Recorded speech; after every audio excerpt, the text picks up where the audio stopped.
Hello അസ്സാം വലൈക്കും. എല്ലാവർക്കും സുഖമല്ലേ? ഞാനൊരു അടിപൊളി ചോറും കൊണ്ടുവന്ന് എല്ലാവരും ഉണ്ടാക്കി നോക്കുക. മോന് ലഞ്ച് ബോക്സ് കൊടുക്കുക, നമുക്കും കഴിക്കാം. പിന്നെ വേണ്ടുന്ന സാധനങ്ങൾ കുരുമുളക്, വെളുത്തുള്ളി, അത് തന്നെ നമ്മൾ ഉരുളമ്മിയിൽ അരിട്ടിട്ടുണ്ട്. പിന്നെ കുറച്ച് കാന്താരി മുളക്, കുറച്ച് കറിവേപ്പില, അതെല്ലാം നമ്മളെ സ്വന്തമാണ്. ഇത് നമ്മൾ ബ്രഹ്മി, അതും സ്വന്തം തന്നെ, കുറേ കാലമായിട്ടുള്ളതാണ്. പിന്നെ ശംഖുപുഷ്പം ഇപ്പോഴാണ് ഉണ്ടാകുന്നത്, മഴ സമയത്ത്. അതുകൊണ്ട് പൂവിൻ്റെ ഭംഗി കാണാൻ പറ്റുന്നില്ല, നിറയെ ഉണ്ടായിട്ടുണ്ട്, വിത്തില്ല, അതാണ് പ്രശ്നം. ഞാൻ കറിവേപ്പിലയും കാന്താരിമുളകും ഇതിൻ്റെ കൂടെ തന്നെ ഇട്ടുകൊടുത്ത് ചതച്ചിട്ടുണ്ട്. പിന്നെ ഒരു കുക്കർ അടുപ്പിൽ വെച്ച് വെളിച്ചെണ്ണ ഒഴിച്ചെടുത്ത് അത് ചൂടായാൽ ഇതൊന്ന് അതിൽ ചതച്ചത് ഇട്ട് കൊടുക്കുക, മിക്സ് ചെയ്യുക. ഒരു നല്ലൊരു മണം വരുന്ന നേരം 2 വറ്റൽ മുളകില്ല അതിട്ട് കൊടുക്കുക.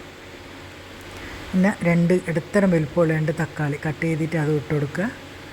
ഒന്ന് വയന്ന് വരുന്ന സമയത്ത് നമ്മൾ ചോറ് വെക്കുന്ന ടൈമിലെല്ലാം, നെയ്ച്ചോറെല്ലാം വെക്കുന്ന നേരം വെള്ളം കേത്തലിൽ വെക്കുന്നത്, തിളപ്പിച്ച് വെക്കുന്നത് നല്ലതാണ്. നമുക്ക് മസാലപ്പൊടി ഇട്ട് കൊടുക്കാം. 1 ടീസ്പൂൺ മഞ്ഞൾപ്പൊടി, കാശ്മീരി ചില്ലി, 1 ടേബിൾ സ്പൂണോളം രസം പൗഡർ. രസമാണ് ഈ ചോറിൻ്റെ ഹൈലൈറ്റ്. നമുക്ക് 1 കപ്പ് അരി എടുത്തിട്ടുണ്ട്, 1/4 കപ്പ് പരിപ്പ് കൊടുത്തിട്ടുണ്ട്. അത് കുറച്ച് നേരം ഒരു 5 മിനിറ്റ് ഒന്ന് റെസ്റ്റ് ചെയ്യാൻ വെച്ച് പൊതിർത്തിട്ട് അത് കഴുകി ഇട്ട് കൊടുക്കുക. നമ്മൾ കറിപ്പരിപ്പിനേക്കാളും നല്ലത് എനിക്ക് തോന്നുന്നത് ഈ മൈസൂർ പരിപ്പാണ്. ചോറ് കുറച്ചും കൂടി ടേസ്റ്റ്.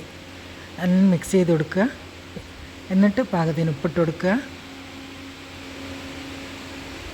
ഇനി നമുക്ക് നല്ല തിളച്ച വെള്ളം ഒഴിച്ച് കൊടുക്കുക. വെള്ളം കുറച്ച് കൂടുതലായിക്കോട്ടെ, കുഴപ്പമൊന്നുമില്ല. ഈ ചോറ് അങ്ങനെ ഒരു കുഴഞ്ഞിട്ടാണ് ഉണ്ടാവുക. കുക്കറിൽ ഞാനൊരു സ്പൂൺ വെച്ച് കൊടുത്തിട്ടുണ്ട്. എന്നിട്ട് മൂടിയിടുക, വിസിലിടുക. ഇനി തോലോടെ കട്ട് ചെയ്ത് കുറച്ച് ഉരുളക്കിഴങ്ങ്, അത് കുറച്ച് മഞ്ഞളും മുളകും ഉപ്പും ചേർത്തിട്ട് എരിവ് അനുസരിച്ചിട്ടുള്ള മുളകിടുക. എന്നിട്ടൊന്ന് 5 മിനിറ്റ് റെസ്റ്റ് ചെയ്യാൻ വെക്കുക. ഇത് നമുക്ക് ആ ചോറിന് സൈഡ് ഡിഷായിട്ട് കഴിക്കാൻ വേണ്ടിയിട്ടാണ്. ഒരു ചീനച്ചട്ടിയിൽ ഞാനിതൊന്ന് ഫ്രൈ ചെയ്തെടുക്കുന്നുണ്ട്, ലോ ഫ്ലെയിമിൽ. എല്ലാം ചെയ്യുന്ന സമയത്തൊന്ന് തീ കുറച്ച് വെച്ചാൽ മതി. അതിനങ്ങ് വിട്ട് കൊടുത്താൽ അത് മെല്ലെ അങ്ങ് ആയിക്കോളും. പിന്നെ അതേപോലെ തന്നെ കുറച്ച് ചിക്കനും അതുപോലെ തന്നെ നമുക്ക് ഇഷ്ടമുള്ള മുളക്, പാകത്തിന് മുളക് ഇട്ട് കൊടുക്കുക. എന്നിട്ട് അതേപോലെ നമ്മൾ ചിക്കൻ സാധാ ഫ്രൈ ചെയ്യുന്നില്ല, അതുപോലെ തന്നെ ചെയ്തെടുക്കുക. കുരുമുളക് ഇട്ടാലും കുഴപ്പമില്ല, ഒരാളിഷ്ടം പോലെ. ഉരുളക്കിഴങ്ങെല്ലാം ഞാൻ പൊരിച്ച് കോരിയിട്ടുണ്ട്, എണ്ണ കുടിക്കുകയൊന്നുമില്ല. അതേ എണ്ണയിൽ തന്നെ നമുക്ക് ഈ ചിക്കൻ ഇട്ട് കൊടുക്കുക. എന്നിട്ട് അതും അടച്ച് വെച്ചിട്ടൊന്ന് ലോ ഫ്ലെയിമിൽ ഇടയ്ക്കൊന്ന് ഇളക്കി കൊടുക്കുക. അതൊന്ന് ഫ്രൈ ചെയ്തിട്ടെടുക്കുക. പിന്നെ ഇതിൻ്റെ കൂടെ നിങ്ങൾക്ക് പിന്നെ ക്യാപ്സിക്കം വേണമെങ്കിൽ അത് ചേർത്ത് കൊടുക്കുക. പിന്നെ അതുപോലെ തന്നെ കോളിഫ്ലവർ ഇല്ലേ, അതും ഇതുപോലെ തന്നെ സൈഡ് ഡിഷായിട്ട് കഴിക്കാൻ വേണ്ടിയിട്ട് അങ്ങനെയും ചെയ്യാം.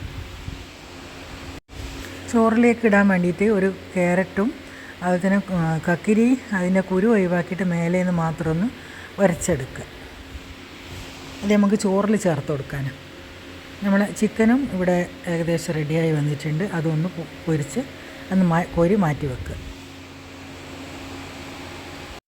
ചിക്കനെല്ലാം പൊരിക്കുന്ന സമയത്ത് നമ്മൾ കുറച്ച് എണ്ണ ഒഴിച്ചിട്ട് കുറേ ചിക്കൻ ഇട്ട് കൊടുക്കുക. എന്നിട്ട് അത് മൂടി വെച്ചിട്ട് ഒന്ന് വേവിച്ചെടുത്താൽ നല്ല പൊങ്ങ് പോലെ ഉണ്ടാവുകയും ചെയ്യും, എണ്ണ കുടിക്കുകയില്ല. നമ്മൾ കുറേ എണ്ണ കൊണ്ടപ്പോൾ ഒരു ചിക്കനെല്ലാം ഇടുമ്പോൾ ഉണ്ടല്ലോ, അത് എല്ലാം കൂടി എന്താ പറയുക, വിറക് പോലെയാവും.